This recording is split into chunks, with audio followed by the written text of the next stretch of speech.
It was just after midnight in a quiet Missouri neighborhood. The streets were silent. The kind of silence that makes you believe everything is safe inside those brick houses with glowing porch lights. But inside one home, terror was unfolding. A 31-year-old woman, a mother full of energy and dreams, lay lifeless. Her 15-year-old son, just a teenager with his whole future ahead, would never see another day. And the man who was supposed to protect them, the man Katrina Banks had agreed to marry, sat slumped on the couch, his phone still in his hand, a pistol resting in his lap, and a bullet wound beneath his chin. This wasn't a robbery. This wasn't a break-in. This was a family destroyed from within. But what makes this story even more chilling is that someone else was there. A 4-year-old girl. Too young to understand the chaos around her, yet old enough to know that silence might save her life. He heard the first shot. She walked into the living room and saw her mother.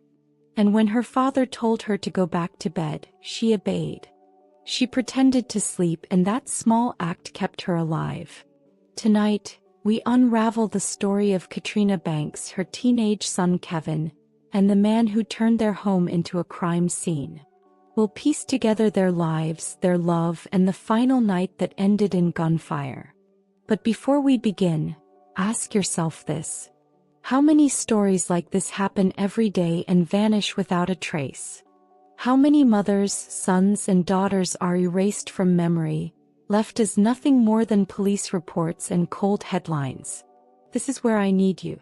If you don't subscribe right now to Unraveling Crimes, these stories risk being buried, forgotten, silenced. And when stories are forgotten, the victims disappear all over again. Don't let that happen. Subscribe now, because their voices depend on us to be heard. This is not just a story. It's a tragedy that shook an entire community. And as you watch, I want you to remember, you're not just hearing about crime. You're carrying the memory of lives that were taken too soon.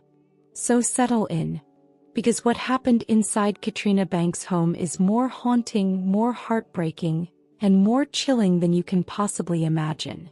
Before the crime scene, before the gunshots, before the silence that gripped her home, there was Katrina Banks. She wasn't just another name on a police report. She was a daughter, a friend, and above all, a mother who loved deeply. Katrina was 31 years old, described by those who knew her as spunky, vibrant, intelligent. From her teenage years, friends remembered her as someone who could light up a room.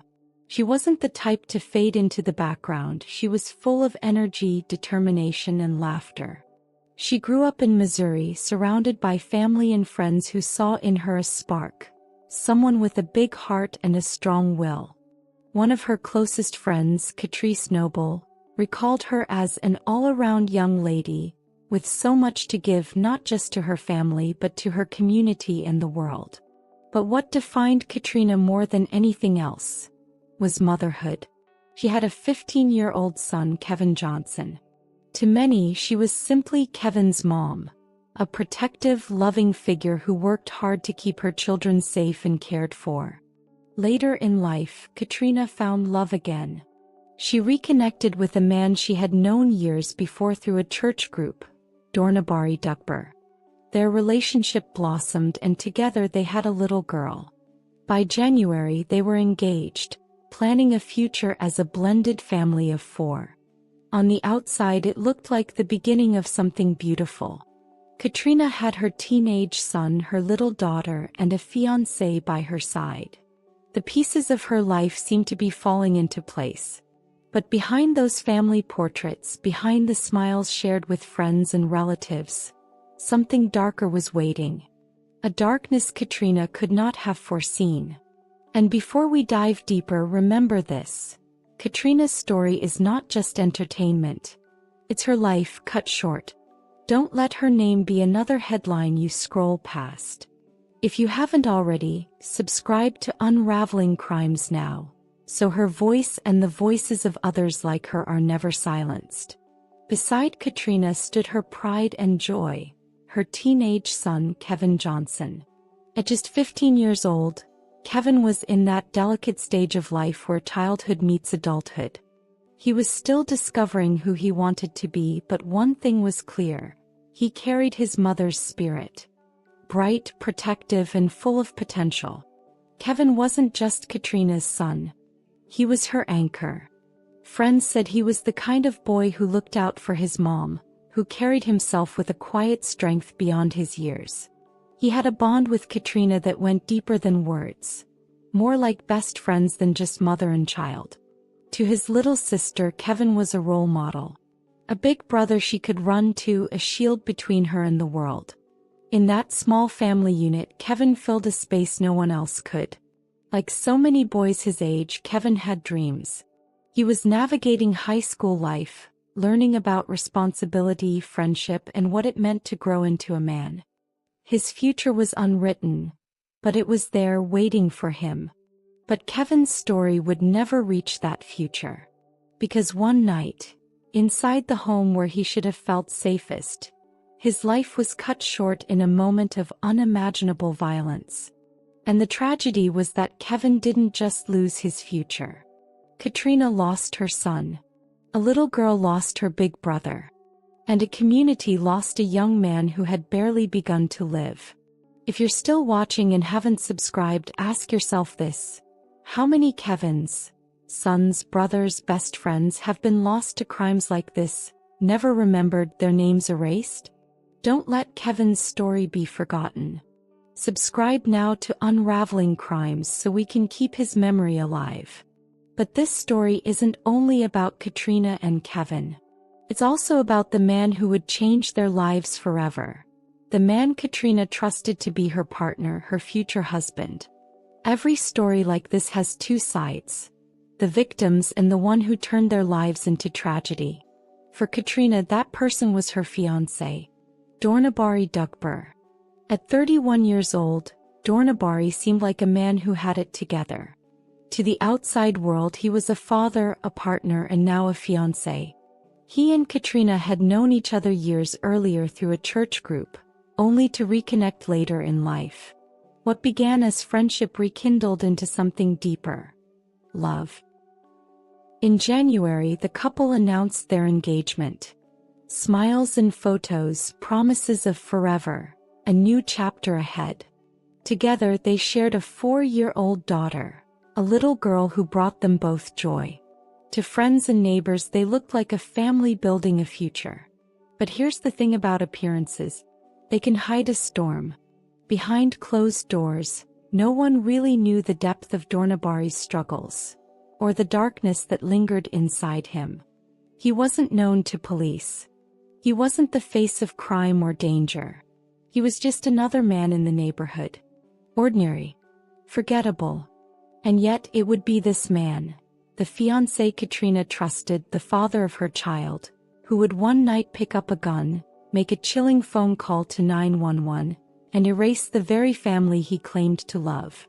The signs, if they existed, they were hidden. No one could have predicted that beneath the surface of a quiet man was a storm ready to explode. Backhand index pointing right, and this is why you need to stay with this story. Because if you think you know what a monster looks like, you don't. Dornubari Dugbor didn't come with a warning label. He didn't look like a killer. He looked like a fiancé, a father, a neighbor. But in a single night, he became the destroyer of his own family. This is where the nightmare truly begins. The night that started like any other in Bellefontaine Neighbors, but ended in blood, silence, and questions that will never be answered. It was an ordinary evening in Bellefontaine Neighbors, Missouri. The kind of night where families wind down, children get tucked into bed, and the world outside slows to a hush. Nothing seemed unusual about the Banks household that night. Katrina was at home with the people she loved most. Her teenage son Kevin was inside, probably scrolling through his phone, maybe listening to music, maybe thinking about school the next day. Her little girl, just 4 years old, had already slipped into her bedroom, comforted by the safety only a mother and a home can bring. And beside her was Dornubari Dugbor, The man she had said yes to, the man she planned to marry. It should have been a night of peace. A night of quiet routine. But somewhere in those walls, the ordinary began to twist into something deadly. No neighbors reported loud arguments. No one heard shouting or the sound of a struggle. From the outside, the home was calm, silent. But inside, that silence was about to break. Later, investigators would piece together the timeline.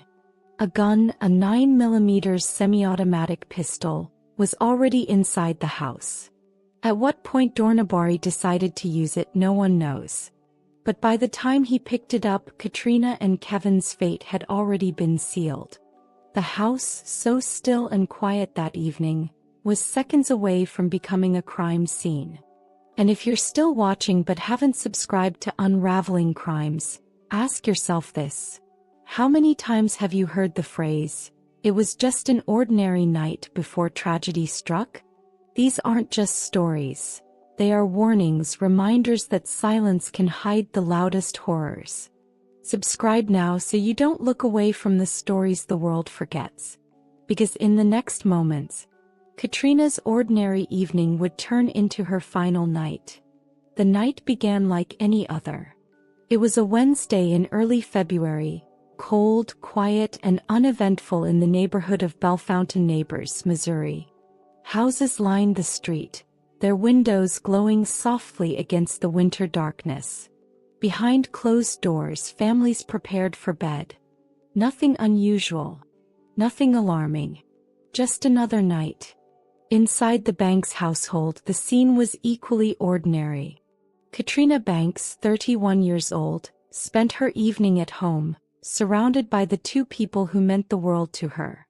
Her son Kevin Johnson, only 15, and her youngest daughter, barely 4 years old. This was the rhythm of her life, balancing motherhood, responsibilities, and the fragile hope of building a future with her fiancé, Dornubari Dugbor. There was no screaming match, no pounding on walls, no telltale sign that something catastrophic was about to happen. If a passerby had stopped at that house, they would have heard nothing but silence, perhaps the faint hum of the television, or the muffled sound of Kevin's music drifting from his room. It was the kind of silence that feels safe. But in hindsight, it was the kind of silence that carries weight. The kind that presses against the walls, waiting to break. At some point during that quiet night, Dornubari Dugbor reached for a gun. A 9mm pistol that would, in just minutes, change the atmosphere from calm to catastrophic. Investigators could never fully determine what thought pushed him past the edge. But what they do know is this. The shift from ordinary to unthinkable was almost instantaneous. One moment the house was still. The next it became the setting of a nightmare. The calm had ended. The storm was here. The first sound that shattered the silence wasn't a scream. It was gunfire. Neighbors later told police they heard sharp cracks cutting through the stillness of the night. But in the moment no one could place it. For those inside the house there was no mistaking it. Dornubari Dugbor had pulled the trigger. Not once, not twice, but again and again. Katrina Banks, a mother who had always fought to protect her children, had no chance to shield herself. Kevin Johnson, just a teenager caught in a blur of chaos, couldn't comprehend what was happening quickly enough to stop it. And when it was over, the chilling quiet returned. But this time it wasn't peaceful. It was heavy, like the air itself was soaked in terror. And then, the phone rang. Not from the outside but from inside the house. Dornubari himself picked it up and dialed 911. On the other end, the dispatcher's calm voice answered, unaware of the horror waiting on the line. What they heard next was a voice that was flat, almost detached. Dornubari told them he had shot his fiancée, her son, and her daughter. There was no panic in his tone. No stumbling over words. Just a cold recitation of what he had done. "I killed them," he said. Not a confession wrung out of guilt, but a simple statement of fact. The dispatcher tried to keep him talking, tried to control the situation, but the chilling steadiness of his voice was unforgettable. He wasn't screaming. He wasn't crying. He sounded calm, as if this massacre had been inevitable all along. Meanwhile, the neighborhood was beginning to stir. Squad cars lit up the street in red and blue. Neighbors peeked through curtains, unsure if they were safe. And inside the house, the lives of 3 people, 2 taken and 1 left behind, were sealed in tragedy. That 911 call would later become a centerpiece of the investigation, a haunting record of the moment the truth was laid bare. And in court, prosecutors would play it again and again to remind the jury that Dornubari Dugbor wasn't confused. He wasn't frantic. He knew exactly what he had done. This was no accident. It was an execution. The officers arrived fast, sirens cutting through the neighborhood, lights splashing red and blue against the quiet houses. It was just after 10 p.m., but for those inside the Banks home, time had already stopped. When they pushed through the front door, the scene was everything a first responder dreads, and everything a family never should endure. On the floor they found Katrina Banks, the woman whose smile once lit up every room, now lying lifeless. Near her was her son, Kevin Johnson, just 15, his young life extinguished before it had even begun. Both had been shot, targets of the man they had once trusted. And just feet away, the gunman himself, Dornubari Dugbor. The same man who had called 911. The same man who moments earlier spoke in that chillingly calm voice. His body slumped to the ground, a handgun still in his grasp. A single gunshot wound beneath his chin told the story. After murdering the people he was supposed to love, he had turned the gun on himself. It was over. Or so it seemed. Because as the officers cleared the rooms, a sound broke through the silence.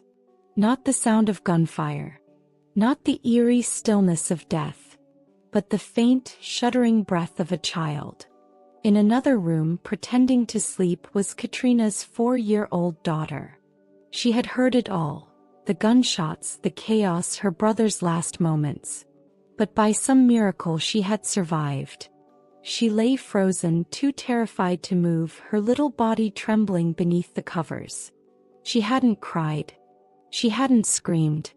She had only pretended to sleep, hoping the monster in her home would pass her by. And somehow he did. The officers scooped her up gently, shielding her from the horror on the other side of the door.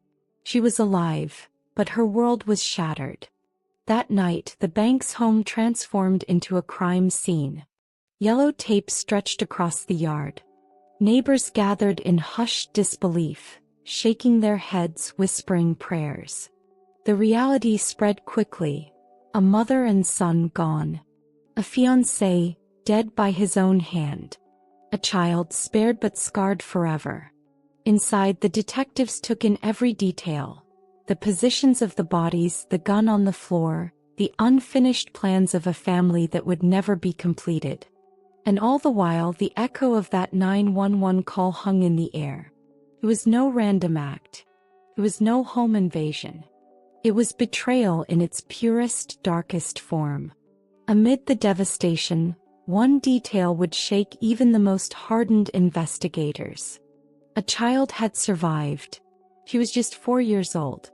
Too young to understand the full weight of what had happened. Yet old enough to know that something was terribly, terribly wrong. While her mother and brother were gunned down in the next room, she had done the only thing her small mind could think of. She stayed still. She closed her eyes. She pretended to sleep. And in that eerie stillness she outlived the storm. When officers carried her out of the house, neighbors who had gathered outside caught a glimpse of her tiny figure wrapped in a blanket. Her face pale, her body trembling. She didn't cry loudly, not the way you'd expect a child to cry after witnessing such horror. She was quiet, almost as if the shock had swallowed her voice. Detectives later said it was a miracle. Dornubari Dugbor hadn't spared her out of mercy. He simply hadn't noticed her. Or maybe in that cold and calculated moment he didn't care. But surviving doesn't always mean escaping. That little girl's life would now be shaped by the echoes of that night. The sound of gunshots, the memory of silence, the absence of her mother and brother. Family members would eventually take her in, holding her tight, trying to shield her from the darkness of what she had endured. Yet behind every hug, every whispered prayer, there was the unshakable truth. She was alive because she had pretended not to be. The community mourned Katrina and Kevin, but many could not stop thinking about the girl. They called her the survivor. They prayed for her healing. They donated, they lit candles, they promised that her story would not be forgotten. But for those who knew the Banks family, the weight of her survival was bittersweet. Because while she had escaped the bullets, she would forever carry the shadows of that night. In the wreckage of tragedy, she stood as the living reminder of what had been lost. A reminder that behind the crime scene tape and flashing lights, there are always survivors left to pick up pieces they never broke. And this child, this 4-year-old girl, would carry the heaviest pieces of them all. When the gunshots faded and the sirens dimmed, the real work began. Detectives combed through the Banks home, documenting every angle, every shell casing, every drop of blood. The 911 call provided a chilling roadmap. Dornubari Dugbor had admitted to everything. But investigators wanted to know why. They interviewed neighbors, family, and friends. What emerged was a portrait of a relationship that was not as perfect as it looked from the outside. Katrina Banks, just 31, had been planning a future with her fiancé. But beneath the smiles and pictures and the public displays of love, there were cracks. Arguments, jealousy, tension that sometimes spilled over. Some close to the couple said Katrina wanted a fresh start, that she had been carrying burdens silently. Others suggested that Dornubari had a temper, that his charm and calm exterior hid something darker. Still, no one expected this. No one imagined he was capable of turning a home into a slaughterhouse. The murder-suicide baffled even seasoned detectives. Dugbor had called 911 himself, admitted the killings, then ended his own life. It wasn't a crime of opportunity. It wasn't a break-in. It was a decision. A choice he had made to not only end his life but take Katrina and her son down with him. As the investigation unfolded, the community outside the police tape struggled to process the nightmare. Neighbors who had once waved to Katrina on her evening walks now stood in shock, staring at the house wrapped in yellow tape.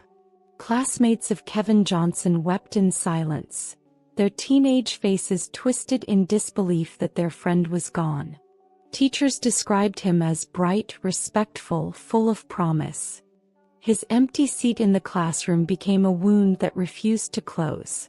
And for many, the detail that haunted them most wasn't just the loss of Katrina and Kevin. It was the survival of the little girl. They imagined her tiny body trembling under the covers, listening as her world was destroyed.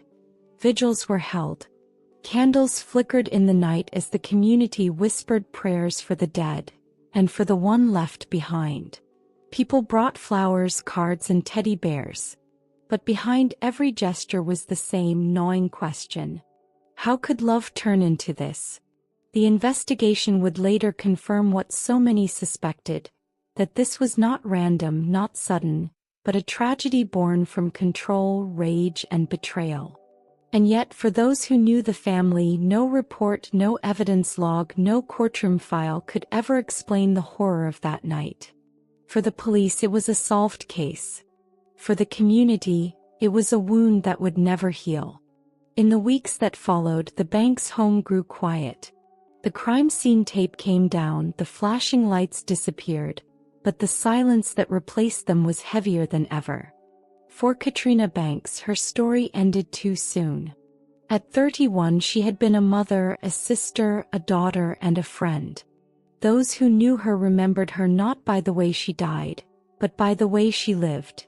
Always smiling, always working hard, always putting her children first. Her absence left a hollow space in every room she once brightened. For Kevin Johnson, just 15, his story was one of promises stolen. A teenager with dreams, laughter, and a future that would never be written. His classmates spoke of the way he made them laugh, his teachers spoke of his kindness, and his family could only whisper about the man he might have become. He would forever remain frozen in time, a boy whose life was cut short by the person who should have protected him. And then there was the little girl, the survivor. Her story had just begun, but it carried with it a shadow darker than any child should bear. She would grow up without her mother's embrace, without her brother's laughter, and with the memory of a night she may never fully understand, but one she would never escape. Family members took her in, showering her with love, but even love cannot erase the scars of trauma. She became the living reminder of what was lost. A reminder that survival does not always mean freedom. The community too bore its scars. Vigils were held, candles lit. But long after the flowers withered and the news cameras left, people still drove past that house and remembered. They remembered the mother and son who never saw tomorrow. They remembered the little girl who pretended to sleep to stay alive. And they remembered the betrayal. A man who should have been family but instead became their nightmare. In the end, the legacy of Katrina and Kevin is not defined by their deaths, but by the love they left behind. Their names live in memory, their faces in photographs, their voices in the stories told by those who refuse to forget. But for those who watched this tragedy unfold, one truth remains. Behind every headline, behind every statistic, there are real people. Lives lived. Dreams ended. Families broken.